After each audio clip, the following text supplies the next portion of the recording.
हम लोगों ने लास्ट क्लास में प्रोटिस्टा खत्म किया था। प्रोटिस्टा में सारे के सारे जितने भी हम लोगों ने वहाँ पे अलग अलग क्लासिफिकेशंस देखे थे। क्राइसोफाइट्स पढ़ा प्रोटिस्टा के अंदर, हम लोगों ने डायनोफ्लैजेलेट्स पढ़ा, फिर हम लोगों ने स्लाइम यूग्लिनॉइड पढ़ा, स्लाइम मोल्ड पढ़ा और प्रोटोजोअन्स पढ़ा। आज हम लोग एक और किंगडम की तरफ बात करेंगे जिस किंगडम का नाम है किंगडम फंजाई। दूसरा जो किंगडम है उस किंगडम का नाम है kingdom fungi.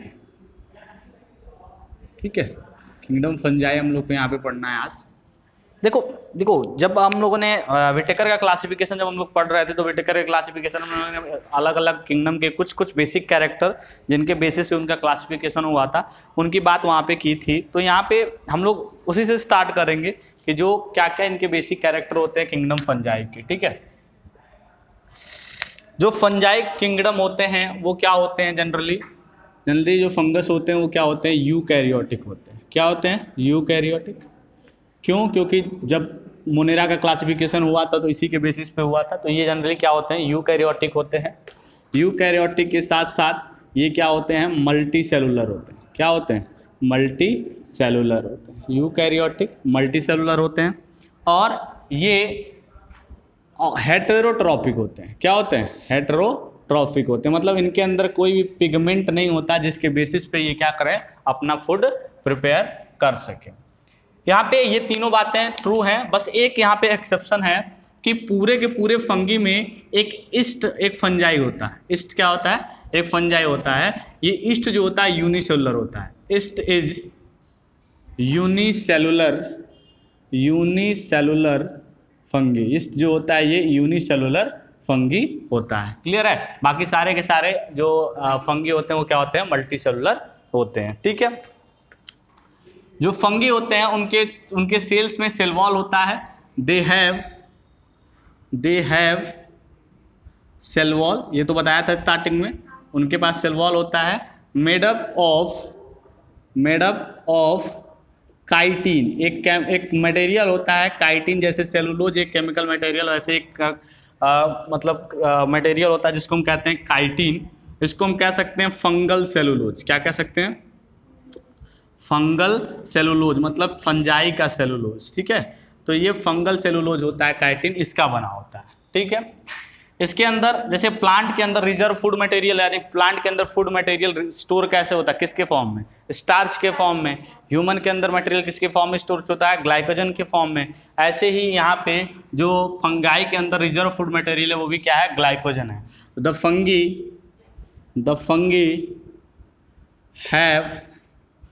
fungi have glycogen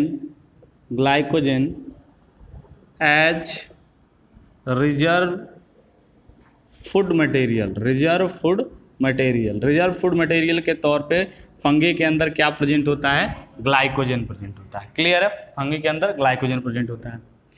they are found in every type of habitat। वो नियरली हर तरह के हैबिटाट में पाए जाते हैं। एकदम हार्श से हार्श कंडीशन, फ्रेश से फ्रेश कंडीशन, वो हर कंडीशन। जैसे तुम्हारा घर में बहुत साफ सफाई रखते हो, ठीक है, बहुत साफ सफाई रखते हो, फिर भी वहाँ पे अगर तुम रोटी लेके कुछ टाइम तक रख दो तो उसमें फंगल लेयर बन जाता है, तो बहुत फ्रेश एयर हो गया। या फिर कहीं पे बहुत ज़्यादा मड है या फिर कहीं पे कोई बहुत सड़ी गली चीज़ है, वहाँ पे भी देखोगे वहाँ पे भी फंगल होते हैं। तो मतलब हर जगह नियरली, जैसे बैक्टीरिया के बारे में हम लोगों ने पढ़ा था, वैसे ही नियरली हर तरह के हैबिटाट में प्रेजेंट होते हैं। क्लियर है? दे आर या दे मे बी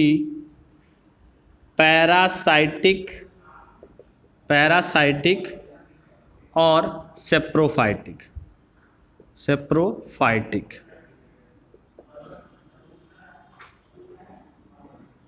या यहाँ पे बहुत अच्छा वर्ड यूज करो, दे आर आइदर पैरासाइटिक और saprophytic.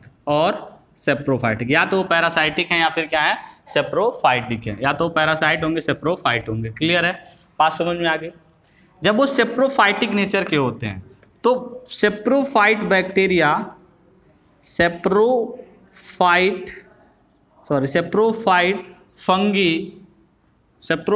fungi and bacteria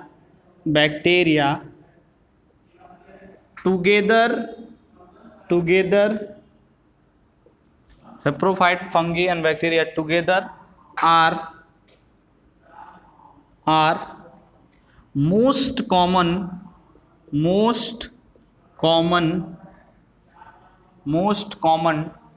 decomposer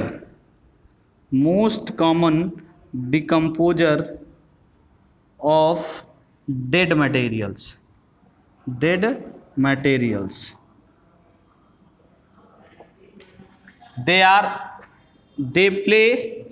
play very important role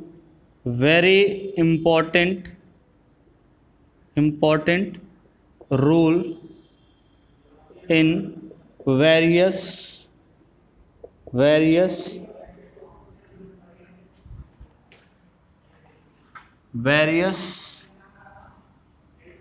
cycles like nitrogen cycle, ferrous cycle, iron cycle जिसको कहते हैं, या फॉस्फोरस साइकिल।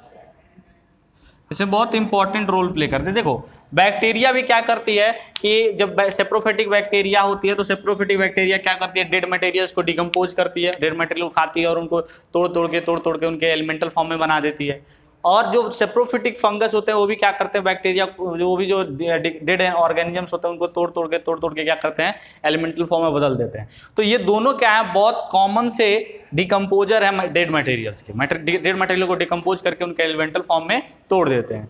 तो ये दोनों बहुत इंपॉर्टेंट रोल प्ले करते हैं किसमें, nitrogen cycle, fungal cycle, phosphorus cycle जैसे डिफरेंट टाइप के जो हमारे साइकिल्स होते हैं उसके अंदर। क्लियर है, नोट करिए फिर आगे।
हो गया, चलो देखते हैं।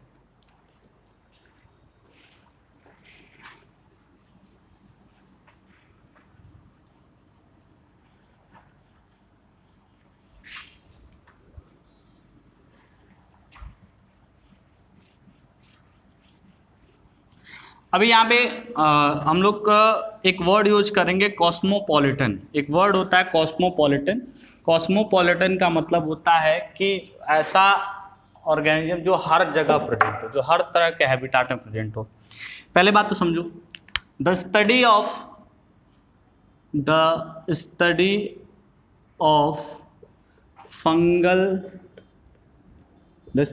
Fungi is known as mycology. Mycology जिसको कहते हैं, किसको, स्टडी ऑफ फंजाई को। फंजाई की स्टडी जिस ब्रांच के अंडर में करते हैं उसको कहते हैं माइकोलॉजी। ठीक है।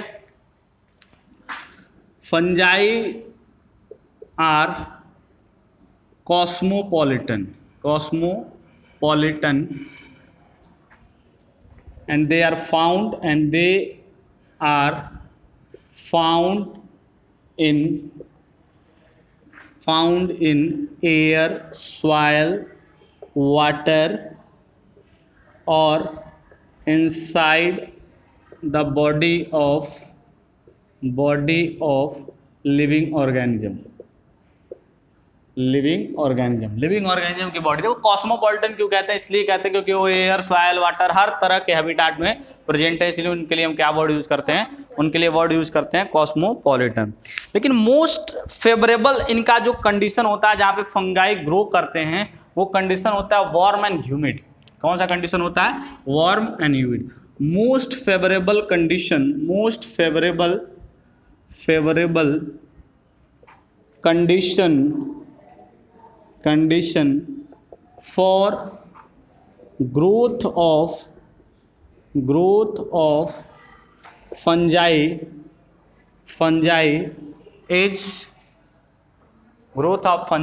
Is warm and humid. Warm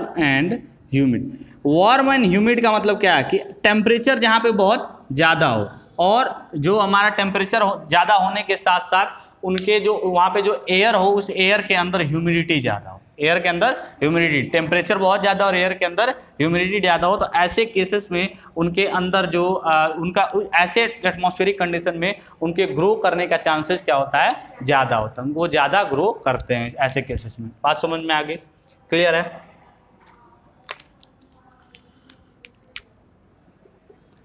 The multicellular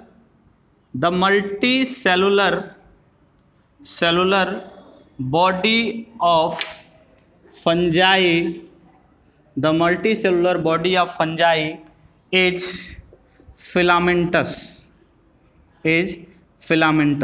जो फंजाई की बॉडी होती है वो फिलामेंटस होती है, उसमें बहुत ढेर सारे फिलामेंट प्रेजेंट होते हैं। क्लियर है? मल्टीसेलुलर जो उनकी बॉडी होती है वो क्या होती है? फिलामेंटस होती है, उसके अंदर बहुत सारे फिलामेंट होते हैं। They have long slender hair like filaments called hyphae। तो जो फिलामेंट्स उसके अंदर प्रेजेंट होते हैं, जो बहुत बड़े बड़े से लंबे से स्ट्रक्चर होते हैं, एकदम सिलेंड्रिकल स्ट्रक्चर होते हैं, हेयर लाइक स्ट्रक्चर होते हैं, उन फिलामेंट्स को हम क्या कहते हैं? हाइफी कहते हैं। उन फिलामेंट्स को क्या कहते हैं? हाइफी। जैसे समझो, ऐसे मान लो उनकी बॉडी कुछ ऐसे है, ऐसे लॉन्ग सिलेंड्रिकल, ये हेयर लाइक स्ट्रक्चर, ऐसे हेयर लाइक स्ट्रक्चर। तो ये एक एक जो हेयर लाइक स्ट्रक्चर तुमको सामने दिख रहा है, ये हेयर लाइक स्ट्रक्चर क्या है? हाइफी है। ये हेयर लाइक स्ट्रक्चर क्या है? Hyphae. Just long cylindrical structure है, इसको हम क्या कहते हैं? हाइफी कहते हैं। क्लियर है? The network of hyphae is known as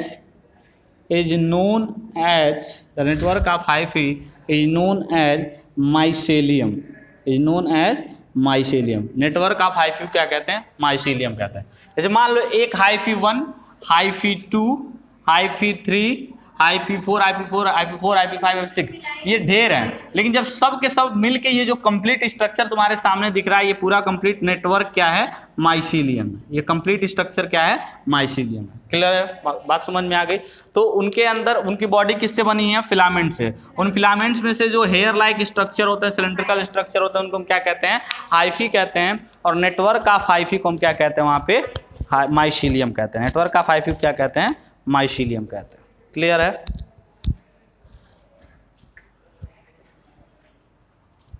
note करिए फिर आगे। अब यहाँ पे हमको देखो, नेक्स्ट में जो डिस्कशन करना है वो हाइफी पढ़ना है। पहले हाइफी पढ़ेंगे। हाइफी क्या होता है वो तो तुम्हें पता चल गया कि उनकी बॉडी में हेयर लाइक स्ट्रक्चर, बहुत सारे thread hair like structures present होते हैं जो बॉडी के बाहर आप देख सकते हो। उन हेयर लाइक स्ट्रक्चर को हाइफी कहते हैं। और हेयर लाइक स्ट्रक्चर का जो ग्रुप होता है, जो नेटवर्क होता है, उसको हम क्या कहते हैं? माइसीलियम कहते हैं। क्लियर है? बात समझ में आ गई? हो गया? लिख लिए। नेक्स्ट,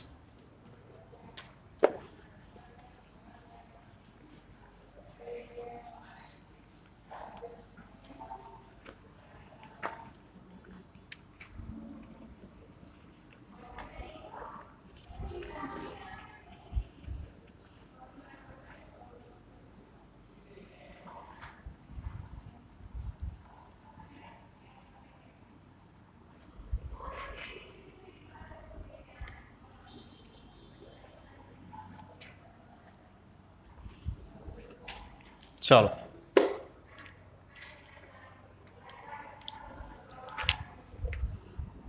हाइफी देखो हाइफी जो होता है, हाइफी का जब स्ट्रक्चर देखो तो हाइफी जो एक ट्यूब की तरह से स्ट्रक्चर भरा, एक ट्यूब की तरह स्ट्रक्चर होता है, सिलेंड्रिकल स्ट्रक्चर होता है। अगर इस ट्यूब के अंदर साइटोप्लाज्म मान लो ऐसे भरा हुआ है, बहुत ढेर सारा साइटोप्लाज्म भरा हुआ है, इस ट्यूब के अंदर न्यूक्लियस ऐसे प्रेजेंट है, ऐसे न्यूक्लियस प्रेजेंट है, बात समझ में आ गई।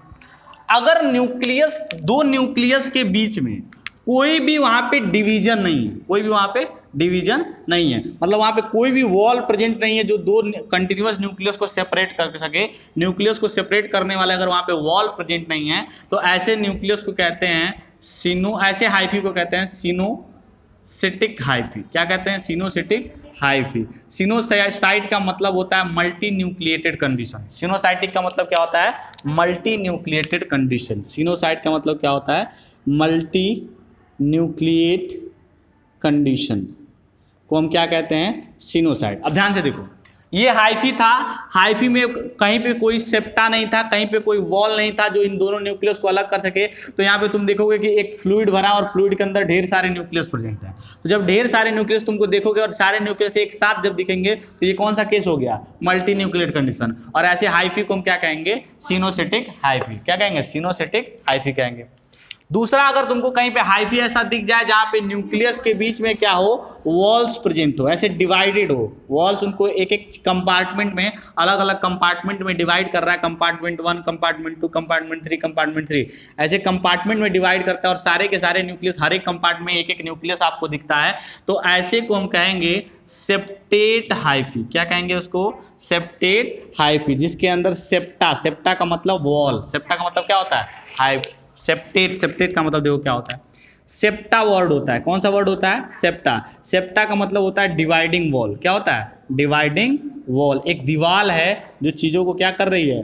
डिवाइड कर रही है। तो यहाँ पे तुमको देखो सेप्टा दिख रहा है, तो सेप्टा के प्रेजेंस की वजह से सारे के सारे न्यूक्लियस अलग अलग दिख रहे हैं, यानी यूनि न्यूक्लिएट कंडीशन है, तो उसको हम क्या कहेंगे? Septate hyphae.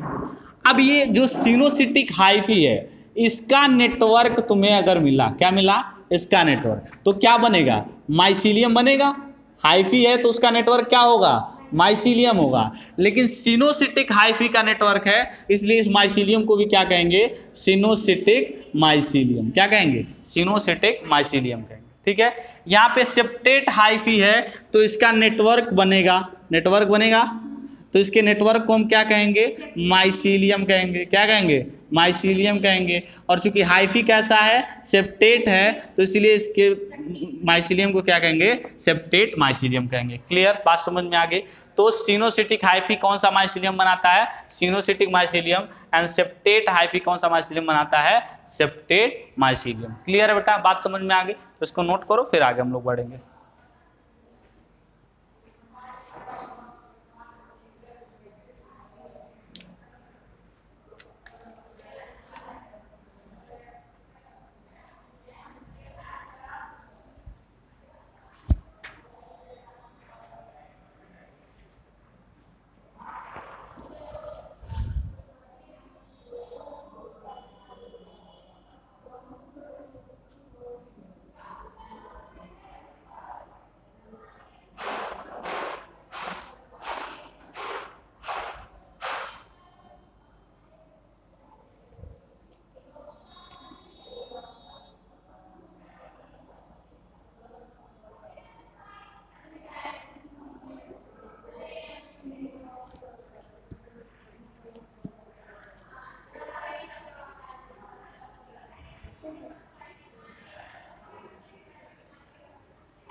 चलो अभी यहाँ पे देखो ध्यान से। नेक्स्ट,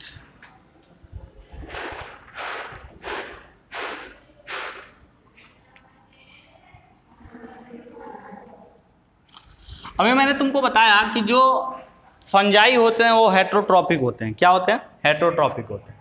तो हेट्रोट्रॉपिक फंजाई जो होते हैं, हेटेरोट्रॉफिक जो फंजाई होते हैं, ये हेट्रोट्रॉफिक फंजाई क्या क्या हो सकते हैं? या तो पैरासाइट हो, या फिर क्या हो? सेप्रोफाइट। या क्या हो? सेप्रोफाइट। ठीक है, या तो पैरासाइट या फिर सेप्रोफाइट, दो कंडीशन। इनमें से कुछ फंजी ऐसे होते हैं जो ना पैरासाइटिक होते हैं ना सेप्रोफाइटिक होते हैं। तो भाई वो पैरासाइट है नहीं, सेप्रोफाइट है नहीं, होलोजोइक इनमें होता नहीं है, तो कैसे उनको न्यूट्रिएंट कैसे मिलता है? एक्चुअली इनमें से कुछ फंजाई जो होते हैं वो एक एसोसिएशन क्रिएट करते हैं जिनको हम कहते हैं सिम्बायोटिक एसोसिएशन। क्या कहते हैं? Symbiotic association. ध्यान से समझना सिम्बायोटिक एसोसिएशन का मतलब क्या होता है। देखो सिम्बायोटिक एसोसिएशन जो होता है वो दो लिविंग ऑर्गेनिज्म, दो या दो से अधिक लिविंग ऑर्गेनिज्म का ग्रुप होता है अलग अलग टाइप के, जो एक दूसरे के बेनिफिट के लिए आपस में एसोसिएशन बना के रहते हैं। क्या करते हैं? आपस में एसोसिएशन बना के रहते हैं। जैसे एग्जाम्पल समझो, लाइकेन जो होता है, लाइकेन एक प्लांट की तरह तुमको स्ट्रक्चर दिखेगा लाइकेन। वो लाइकेन एक्चुअली में तुमको दिखेगा एक सिंगल ऑर्गेनिज्म, लेकिन लाइकेन के अंदर जब देखोगे तो दो ऑर्गेनिज्म प्रेजेंट होते हैं। ये लाइकेन दो चीजों से मिलकर बनता है, एक फंजाई से, एक किससे मिलकर बनता है? फंजाई से और एक एल्गी से। तो ये फंजाई और एल्गी आपस में इस प्रकार जुड़े होते हैं कि बाहर से देखने वाले को जो लाइकेन दिखता है वो एक ही ऑर्गेनिज्म दिखता है, लेकिन इसके दो कंपोनेंट है। कौन कौन से? एक फंजाई और एक एल्गी। फंजाई जो होता है ये अपने हाइफी के हेल्प से, किसके हेल्प से? हाइफी के हेल्प से वाटर एंड मिनरल, क्या करता है? वाटर एंड मिनरल एब्जॉर्ब करता है और किसको देता है? एल्गी को। और एल्गी क्या करती है? फोटोसिंथेसिस करती है। क्या करती है? फोटोसिंथेसिस करती है। और फूड क्या करती है? खुद यूज करती है और किसको दे देती है? फंजाई को। तो इसका न्यूट्रिशन किससे मिलता है? एल्गी से मिलता है। तो ये दोनों जब आपस में एसोसिएशन कर रहे हैं एक दूसरे के फायदे के लिए, इस तरह के एसोसिएशन को हम क्या कहते हैं? Symbiotic association. क्या कहते हैं? Symbiotic association. बायोटिक का मतलब लिविंग, एसोसिएशन का मतलब दो से अधिक लोग, या इसलिए आपस में जुड़े हुए हैं क्योंकि दोनों का बेनिफिट वहां पे हो। क्लियर है? तो ये लाइकेन क्या है? एक सिम्बायोटिक एसोसिएशन है। ये कहाँ पे होता है? एल्गी और फंगी के बीच में। कुछ फंजाई जो होते हैं वो कुछ बड़े बड़े प्लांट्स पे, कुछ फंजाई जो होते हैं बड़े बड़े प्लांट्स के साथ क्या करते हैं? एसोसिएशन बनाते हैं, जिस एसोसिएशन को हम कहते हैं माइकोराइजा। क्या कहते हैं उसको? माइकोराइजा। जिसमें कुछ हायर प्लांट्स होते हैं। क्या होते हैं? हायर प्लांट, और उसके साथ क्या होती है? फंगी होती है। ठीक है, तो ये भी क्या एक सिम्बायोटिक एसोसिएशन है।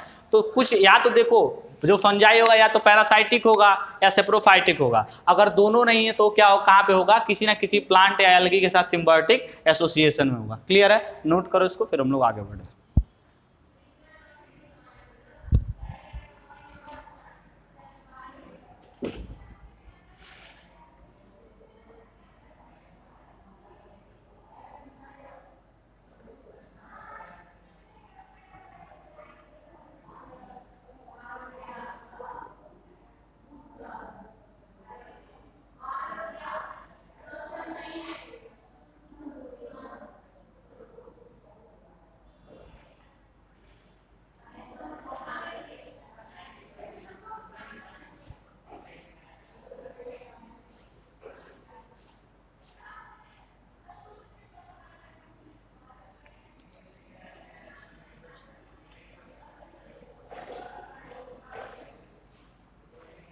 हो गया? चलो नेक्स्ट अब देख लेते हैं रिप्रोडक्शन इन फंजाई। फंजाई के अंदर रिप्रोडक्शन कैसे होता है उसको देख लेते हैं, फिर हम लोग उसका डिवीजन करके उसके एक एक फाइलम को पढ़ेंगे।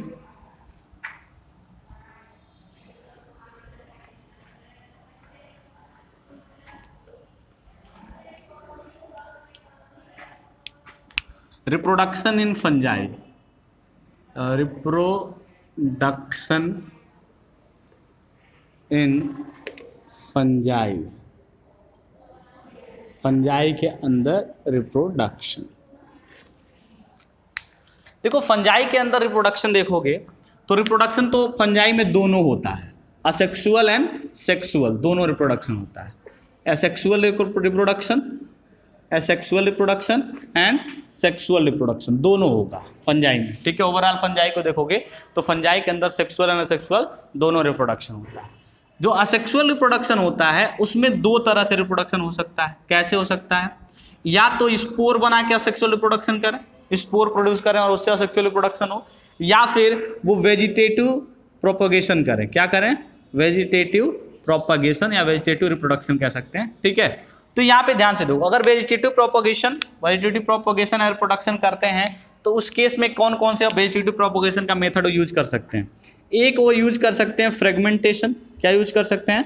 फ्रेगमेंटेशन, बॉडी के अंदर फ्रेगमेंटेशन करें, एक यूज करते हैं बडिंग, क्या यूज करते हैं, बडिंग, एक यूज करते हैं बडिंग और दूसरा यूज करते हैं फिजन, क्या यूज करते हैं, फिजन। बात समझ में आ गई। तो या तो वो फिजन करेंगे या फिर बडिंग करेंगे या फिर फ्रेगमेंटेशन करेंगे, या इस 3 मेथड से रिप्रोडक्शन, इन तीनों में से कोई एक करके रिप्रोडक्शन करें, या फिर किसका फॉर्मेशन करें, स्पोर का फॉर्मेशन। तो स्पोर भी इनके में अलग अलग होता है, स्पोर भी इनमें अलग अलग होता है। एक होता है कोनिडियोस्पोर, क्या होता है, कोनिडियोस्पोर। एक होता है इनके अंदर स्पॉन्जियोस्पोर, स्पॉन्जियोस्पोर, कोनिडियोस्पोर, स्पॉन्जियोस्पोर इसके अंदर होता है। और एक होता है इनके अंदर कोनिडियोस्पोर, कोनिडियोस्पोर, स्पॉन्जियोस्पोर, और जो तीसरा होता है वो होता है जूस्पोर। तीसरा क्या होता है, जूस्पोर, जूस्पोर। ध्यान से देखना, कोनिडियोस्पोर जो होता है ये होता है 2 ग्रुप में, किसमें किसमें, एक होगा ये एस्कोमाइसिटीज में, किसमें होगा, एस्कोमाइसिटीज, ये एक इसके डिवीजन का नाम है, इसके फाइलम का नाम है। एक होगा ड्यूट्रोमाइसिटीज में, किसमें होगा, ड्यूट्रोमाइसिटीज के अंदर कौन क्या होगा, कोनिडियोस्पोर। स्पॉन्जियोस्पोर जो होगा ये होगा तुम्हारे फाइकोमाइसिटीज के अंदर, कहाँ पे होगा, फाइकोमाइसिटीज के अंदर। और जूस्पोर भी कहाँ बनेगा, फाइकोमाइसिटीज के अंदर, कहाँ पे बनेगा, फाइकोमाइसिटीज के अंदर। तो ये हम डिटेल में पढ़ाएंगे कि स्पोर का फॉर्मेशन, ये कोनिडियोस्पोर बना लें, स्पॉन्जियोस्पोर बना लें या जूस्पोर बना के प्रोडक्शन करें। वेजिटेटिव प्रोपोगेशन करना है तो फ्रेगमेंटेशन, बडिंग या फिर फिजन के साथ करें। क्लियर है, बात समझ में आ गई। सेक्सुअल रिप्रोडक्शन के केस में वो ऊस्पोर, सेक्सुअल रिप्रोडक्शन के केस में कौन कौन सा मेथड यूज कर सकते हैं, एक यूज कर सकते हैं वो ऊस्पोर, एक कौन सा मेथड यूज कर सकते हैं, ऊस्पोर, ऊस्पोर बना के सेक्सुअल रिप्रोडक्शन करें। एक कर सकते हैं एस्कोस्पोर, कौन सा, एस्कोस्पोर, और एक कर सकते हैं बेसिडियोस्पोर, क्या कर सकते हैं, बेसिडियोस्पोर। तो ये फ्लो चार्ट बना के याद रखना। बाकी ये सब क्या होता है, ऊस्पोर क्या होता है, एस्कोस्पोर क्या होता है, बेसिडियोस्पोर क्या होता है, कोनिडियोस्पोर क्या होता है, स्पोरंजियोस्पोर, जूस्पोर, ये सब कुछ हम लोग डिटेल में समझेंगे आगे चल के। बात समझ में आ रही है। इसका तो मतलब तुम्हें पता ही होगा, जूस्पोर का मतलब मोटाइल स्पोर, जिसको हम जूस्पोर कहते हैं, जिसके अंदर फिलामेंट होता है जो मूव करने की कैपेबिलिटी रखती है। ऊस्पोर किसको कहते हैं, ऊस्पोर में एक जो स्पोर होता है बड़ा, एक स्पोर छोटा होता है, दोनों क्या होते हैं, नॉन मोटाइल होते हैं।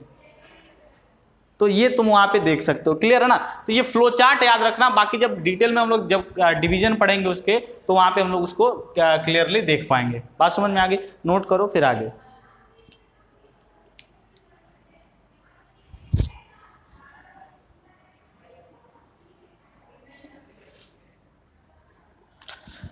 तो यहाँ पे फ्लो चार्ट के अंदर नाम आपको आपने देख लिया है। नाम थोड़े से डिफिकल्ट हो सकते हैं, लेकिन जब इन सारे नेम का मतलब मैं आने वाले क्लासेस में आपको बताऊंगा कि क्यों इसका नाम ऊस्पोर है, क्यों इसका नाम एस्कोस्पोर है, क्यों इसका नाम बेसिडियोस्पोर है, तो वो आपके लिए ईजी हो जाएगा। थोड़ा बहुत यहाँ पे मैं सेक्सुअल रिप्रोडक्शन के स्टेप के बारे में बात कर लूँ। देखो, सेक्सुअल रिप्रोडक्शन जो होता है फंजाई के अंदर, उसके वो चाहे ड्यूट्रोमाइसिटीज में हो, एस्कोमाइसिटीज में हो, बेसिडियोमाइसिटीज में हो, किसी भी ग्रुप में हो फंजाई के अंदर, स्टेप उसमें सेम होता है। स्टेप क्या होता है, सेम होता है। खैर ड्यूट्रोमाइसिटीज के अंदर तो अभी सेक्सुअल रिप्रोडक्शन के बारे में बहुत ज़्यादा जानकारी ही नहीं है, लेकिन बाकी जो 3 के अंदर जानकारी है वहाँ स्टेप सेम होता है, वहाँ पे स्टेप क्या होता है, सेम होता है। ध्यान से समझो सेक्सुअल रिप्रोडक्शन कैसे होता है उनके अंदर। सबसे पहले स्टेप्स ऑफ सेक्सुअल रिप्रोडक्शन देखते हैं, स्टेप्स ऑफ सेक्सुअल रिप्रोडक्शन। ध्यान से देखो, पहला जो स्टेप होता है सेक्सुअल रिप्रोडक्शन का वो होता है प्लाज्मोगैमी। वो क्या होता है, प्लाज्मोगैमी। ध्यान से समझना, इधर देखो, जो हाइफी स्ट्रक्चर तुमने पढ़ा था, क्या पढ़ा था, हाइफी। ये हाइफी स्ट्रक्चर के अंदर जो हैप्लॉइड सेल्स होते हैं, क्या होते हैं, हैप्लॉइड सेल्स। इन हैप्लॉइड सेल्स का एक हैप्लॉइड सेल जो होगा वो किसकी तरह काम करेगा, मेल गैमेट की तरह। किसकी तरह काम करेगा, मेल गैमेट की तरह। दूसरा हैप्लॉइड सेल, दूसरे हाइफी का दूसरा हैप्लॉइड सेल जो होगा वो किसकी तरह काम करेगा, फीमेल गैमेट की तरह। किसकी तरह काम करेगा, फीमेल गैमेट की तरह। तो male gamete and female gamete कहाँ से मिल गए तुमको? हाइफी से। कहाँ से मिल गए? हाइफी से। अब ये हाइफी के जो मेल एंड फीमेल गैमेट हैं, इन दोनों का सबसे पहले मान लो ये मेल गैमेट हो गया, ये न्यूक्लियस हो गया, ये फीमेल गैमेट हो गया, ये न्यूक्लियस हो गया। बात समझ में आ गई? तो चूंकि हैप्लॉइड पहले से ही है तो यहाँ मियोसिस करने की जरूरत नहीं है। तो ये गैमेट जब आपस में मिलेंगे तो पहले क्या होगा, दोनों के जो प्लाज्मा है, ये इसका प्लाज्मा का मतलब क्या होता है? साइटोप्लाज्म। प्लाज्मा का मतलब क्या होता है? साइटोप्लाज्म। तो दोनों का जो साइटोप्लाज्म है पहले आपस में क्या हो जाएगा? मिक्स हो जाएगा। और मिक्स होने के बाद आपको यहाँ पे क्या दिखेगा? 2 न्यूक्लियस दिखेगा। दिखेगा कि नहीं? जब ये दोनों आपस में क्या हो जाएंगे? मिक्स हो जाएंगे। तो बात समझ में आ गई? तो जो गैमेट जो हाइफी से बने हुए मेल एंड फीमेल गैमेट हैं, उन मेल एंड फीमेल गैमेट का जो प्लाज्मा है सबसे पहले वो फ्यूज होता है, और उस फ्यूजन को हम क्या कहते हैं? प्लाज्मोगैमी कहते हैं। क्या कहते हैं? प्लाज्मोगैमी। तो सबसे पहले दोनों मेल एंड फीमेल गैमेट का जो साइटोप्लाज्म है वो क्या होगा? सेल मेम्ब्रेन के मर्ज होने के बाद साइटोप्लाज्म आपस में मर्ज होगा, फ्यूज होगा, और वहां पे आपको क्या दिखेगा? बाई न्यूक्लिएट कंडीशन दिखेगा। क्या दिखेगा? बाई न्यूक्लिएट कंडीशन दिखेगा। अब देखो ध्यान से, इसके बाद से जो अगला स्टेप होता है वो होता है कैरियोगैमी। वो क्या होता है? कैरियोगैमी। अगला स्टेप क्या होता है? कैरियोगैमी। ये कैरियोगैमी अगला स्टेप में क्या होता है कि देखो, जैसे कुछ जो क्लासेस के अंदर कुछ जो फंजाई होते हैं उनके अंदर प्लाज्मोगैमी हुआ, न्यूक्लियस मिले, और न्यूक्लियस तुरंत क्या हो जाएंगे? आपस में फ्यूज हो जाएंगे, यानी कि कैरियो। न्यूक्लियस का मतलब क्या? कैरियन का मतलब क्या होता है? न्यूक्लियस। और गैमी का मतलब मिलना। तो जैसे प्लाज्मोगैमी हुआ पहले, उसके बाद जब दोनों न्यूक्लियस आपस में एक पास आएंगे, वो दोनों भी मिलके क्या बना देंगे? एक न्यूक्लियस। ये किसमें होता है? कुछ जो हमारे फंजाई होते हैं उसमें। कुछ फंजाई ऐसे होते हैं जिनके अंदर ये प्लाज्मोगैमी के बाद ये कैरियोगैमी होने में एक बहुत लंबा गैप होता है। प्लाज्मोगैमी हुआ, फिर जो जाइगोट बना है, ये जाइगोट या जो जाइगोस्पोर, इसको जाइगोट या जाइगोस्पोर कहते हैं। क्या कहते हैं इसको? जाइगोस्पोर कहते हैं इसको। जाइगोस्पोर या फिर जाइगोट कहते हैं, जो भी कह लो। यार सबसे बेहतर वर्ड यूज रहेगा यहाँ पे, करो जाइगोट ही वर्ड यूज करो, ठीक है? तो जो ये जाइगोट बना, ये जाइगोट के अंदर क्या हुआ कि जो पहले प्लाज्मोगैमी हुआ, तो जाइगोट के अंदर तुम देखोगे कि यहाँ पे क्या होगा कि जो पहले ये जो सेल जो एक बना है प्लाज्मोगैमी के बाद, ये प्लाज्मोगैमी के बाद जो सेल बना है इसके अंदर 2 न्यूक्लियस हैं। कितने न्यूक्लियस हैं? 2 न्यूक्लियस। अब अगर एस्कोमाइसिटीज है, अगर क्या नहीं सॉरी अगर वो फाइकोमाइसिटीज है, क्या है? फाइकोमाइसिटीज। तो जैसे ही प्लाज्मोगैमी हुआ उसके बाद तुरंत न्यूक्लियस मिलके क्या बना देंगे? एक न्यूक्लियस बना देंगे। लेकिन बेसिडियोमाइसिटीज के केस में, किसके केस में? बेसिडियोमाइसिटीज हो एंड एस्कोमाइसिटीज। कौन कौन सा? एस्कोमाइसिटीज एंड बेसिडियोमाइसिटीज केस में प्लाज्मोगैमी और कैरियोगैमी के बीच में एक लंबा गैप होता है। पहले प्लाज्मोगैमी हो जाएगा, फिर जो सेल बना है ये सेल लंबे टाइम तक किस फेज में रहेगा? डाइकैरियन फेज में। किस फेज में रहेगा? डाइकैरियन। डाइकैरियन का मतलब 2 न्यूक्लियस। डाइकैरियन का मतलब 2 न्यूक्लियस। तो अगर बेसिडियोमाइसिटीज एंड एस्कोमाइसिटीज के अंदर सेक्सुअल रिप्रोडक्शन हो रहा है तो प्लाज्मोगैमी हो जाएगा, जो सेल होगा वो डाइकैरियोनिक स्टेज पर एक लंबे टाइम तक रहेगा, और फिर कुछ टाइम के बाद क्या होगा? वहां पे क्या होगा? कैरियोगैमी होगा। स्टेप यही होगा। बेसिडियो और एस्कोमाइसिटीज के अंदर इन दोनों के बीच में टाइम गैप होता है, और सेल किसके फॉर्म में रहता है? डाइकैरियन के फॉर्म में। और जो हमारा फाइकोमाइसिटीज होता है उसमें प्लाज्मोगैमी के जस्ट बाद क्या हो जाता है? कैरियोगैमी। और ये दोनों न्यूक्लियस मिलके आपस में क्या बना देते हैं? एक सिंगल न्यूक्लियस, और इसको हम क्या कहते हैं? जाइगोट कहते हैं। इसको क्या कहते हैं? जाइगोट कहते हैं। बात समझ में आ गई? तो प्लाज्मोगैमी हुआ, फिर क्या हुआ? कैरियोगैमी। बेसिडियोमाइसिटीज और एस्कोमाइसिटीज में कैरियोगैमी प्लाज्मोगैमी के बीच में टाइम गैप होता है, जिस टाइम गैप में सेल किस फेज में रहता है? डाइकैरियन फेज में। किस फेज में रहता है? डाइकैरियन फेज में। क्लियर? अब सुनो, प्लाज्मोगैमी के बाद जो जाइगोट बना है, इस जाइगोट के अंदर क्या होगा? मियोसिस होगा। इस जाइगोट के अंदर क्या होगा? मियोसिस होगा। जाइगोट के अंदर क्या होगा? मियोसिस। जाइगोट के अंदर मियोसिस होगा, और इसमें जब जैसे ही मियोसिस होगा, मियोसिस के बाद ये ढेर सारे स्पोर प्रोड्यूस करेंगे। क्या प्रोड्यूस करेंगे? स्पोर। क्या प्रोड्यूस करेंगे? स्पोर। अब सुनना ध्यान से, ये गैमीट था, मेल गैमीट, तो इसकी प्लॉइडी एन। ये गैमीट था, ये क्या था? एन था। दोनों मिलके जो न्यूक्लियस बना इसकी प्लॉइडी 2n। जाइगोट हमेशा किधर रहता है? 2n रहता है। कंप्लीट सेल हो गया। इसमें जब मियोसिस हुआ तो जो स्पोर बने वो क्या बने? बोलो, हैप्लॉइड स्पोर, यानी कि n वाले स्पोर। कौन से स्पोर बने? n spore. तो हैप्लॉइड स्पोर बनेंगे। अब सुनो ध्यान से, अगर ये हैप्लॉइड स्पोर, अब यहां से थोड़ा थोड़ा तुमको वर्ड्स का मतलब समझ में आना स्टार्ट होगा। अगर ये हैप्लॉइड स्पोर एस्कोमाइसिटीज में बना है, किसमें बना है? एस्कोमाइसिटीज में। तो इसको हम कहेंगे एस्कोस्पोर। क्या कहेंगे इसको? एस्कोस्पोर। नाम समझ में आया? है क्या ये? स्पोर है। बना किस में है? एस्कोमाइसिटीज में। इसको हम क्या कहेंगे? एस्कोस्पोर। अगर ये बना है बेसिडियोमाइसिटीज में, किसमें बना है? बेसिडियोमाइसिटीज में। किसमें बना है? बेसिडियोमाइसिटीज में। तो इसको नाम क्या देंगे? बेसिडियोस्पोर। क्या नाम देंगे? बेसिडियोस्पोर। बात समझ में आ गई? और अगर बना है ये किसमें? फाइकोमाइसिटीज में। किसमें बना है? फाइकोमाइसिटीज में। फाइकोमाइसिटीज एक ग्रुप है किसका? फंजाई का। तो उसको हम क्या नाम देंगे? इसको oospore। क्या नाम देंगे? oospore। बात समझ में आ गई? और ड्यूट्रोमाइसिटीज के अंदर सेक्सुअल रिप्रोडक्शन अभी अननोन है, तो वहां सेक्सुअल रिप्रोडक्शन हम पढ़ते नहीं है। स्टेप सारे याद रहेंगे सेक्सुअल रिप्रोडक्शन के, कैसे होते हैं फटाफट नोट करिए, फिर आगे बढ़े हम लोग।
हो गया?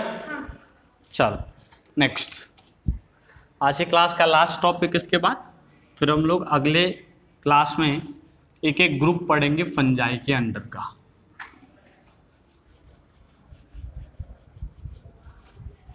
देखो टोटल फंजाई को 4 ग्रुप में डिवाइड किया गया है। इस बुक में अगर देखोगे तो फंजाई को 4 अलग अलग ग्रुप में डिवाइड किया गया है, और मैंने बताया कि हर एक डिवीजन का कुछ ना कुछ बेसिस होता है। ठीक है, तो हमको यहाँ पे देखना है classification of fungi, classification of fungi. Fungi का क्लासिफिकेशन देखना है।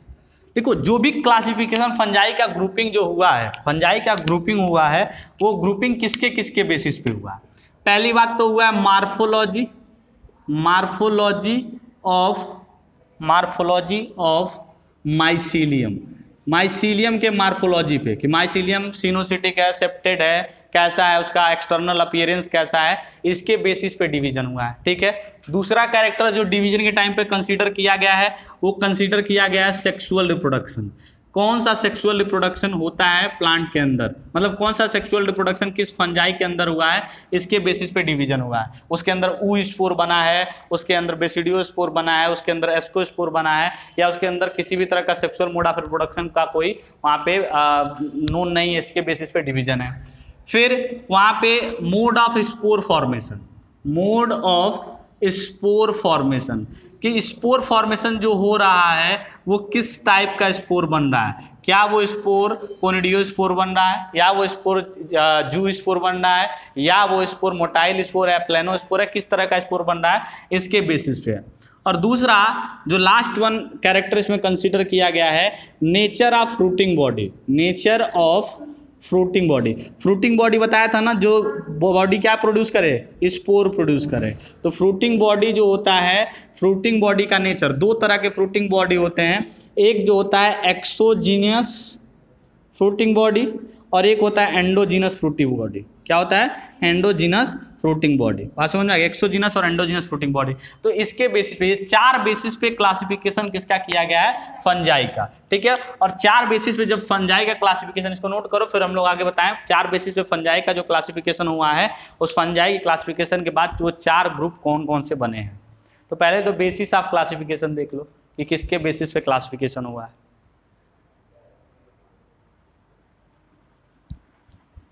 ये क्या है? Basis of classification. Basis of classification. ठीक है, कभी कभी इस पे भी क्वेश्चन पूछ लिया जाता है। मिटाएं इसको। चलो, अब जब क्लासिफिकेशन करके ग्रुप बनाया गया तो कौन कौन से ग्रुप बने? फंजाई को 4 ग्रुप में डिवाइड किया गया। चारों ग्रुप का नाम नोट कर लो। फंजाई को 4 ग्रुप में डिवाइड किया गया है। फंजाई को कौन कौन सा ग्रुप? पहला फाइकोमाइसिटिस, फाइकोमाइसिटिस। दूसरा एस्कोमाइसिटिस। तीसरा बेसिडियोमाइसिटिस एंड तीसरा ड्यूट्रोमाइसिटिस। चौथा क्या है? ड्यूट्रोमाइसिटिस। ठीक है, तो ये 4 ग्रुप में जितने भी फंजाई उनको डिवाइड किया गया, फाइकोमाइसिटिस, एस्कोमाइसिटिस, बेसिडियोमाइसिटिस एंड ड्यूट्रोमाइसिटिस। एक एक करके इन 4 ग्रुप्स को हम लोग अगले क्लास में डिस्कशन में लेंगे। तो ये सब पढ़ के आइए आप लोग, फिर अगले क्लास में हम लोग पढ़ेंगे एस्कोमाइसिटिस एंड फाइकोमाइसिटिस। ठीक है।